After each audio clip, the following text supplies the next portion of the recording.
హత్య చేసుకొని మరణిస్తే ఆ మరణానికి ఫీజు మాత్రమే ప్రధానమైనటువంటి కారణం అనేటువంటి అంశం తల్లిదండ్రులు స్పష్టంగా పోలీసు అధికారులకి అదేవిధంగా ప్రభుత్వ అధికారులకి చెప్తున్నా. విద్యార్థి సంఘాలు 3 రోజుల నుంచి పోరాటం చేస్తున్నా. దీని మీద కలెక్టర్ గారు కానీ ఆర్ఐఓ గారు కానీ ఆ కళాశాల మీద కేసు నమోదు చేయలేదు, ఆ కళాశాలను సీజ్ చేయలేదు. ఎంత దౌర్భాగ్యం అంటే ఈ రోజు మంత్రి నారాయణ గారి దిష్టిబొమ్మ దహనం చేయడానికి అనంతపురం నడిబొట్టున టౌన్ క్లాక్ దగ్గరికి ఆయన దిష్టిబొమ్మను తీసుకొస్తే పోలీసు యంత్రాంగం దిష్టిబొమ్మను దహనం చేయడానికి అడ్డుకొని దిష్టిబొమ్మ కాల్చనివ్వలేదు.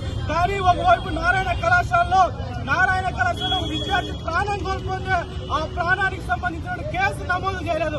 అంటే పోలీసు యంత్రాంగకి అధికారులకు ప్రభుత్వానికి దిష్టిబొమ్మ గొప్ప అయిపోయింది, కానీ ఒక విద్యార్థి ప్రాణం అనేది చాలా చులకనగా అయిపోయింది. కాబట్టి ఈ సందర్భంగా మేము కోరుకునేది అయితే మంత్రి లోకేష్ గారు ఉన్నారో, విద్యాశాఖ మంత్రిగా ఉన్నారు, మీరు వెంటనే నారాయణ కళాశాల సీజ్ చేయాలా, ఆ తల్లిదండ్రులకు న్యాయం చేయాలని ఈ సందర్భంగా ఎస్ఎఫ్ఐగా డిమాండ్ చేస్తున్నాం. లేకపోతే మంత్రి నారాయణ గారిని ఆ పదవి నుంచి తొలగించాలా, విద్యార్థులకు సంబంధించిన ఫీజుల వేధింపులు అవ్వాలని ఎస్ఎఫ్ఐగా డిమాండ్ చేస్తున్నాం. లేని పక్షంలో పెద్ద ఎత్తున ఆందోళన కార్యక్రమాలు నిర్వహిస్తాం. జిల్లా వ్యాప్తంగా రాష్ట్ర వ్యాప్తంగా అన్ని విద్యార్థి సంఘాలు కలుపుకొని ఎస్ఎఫ్ఐతో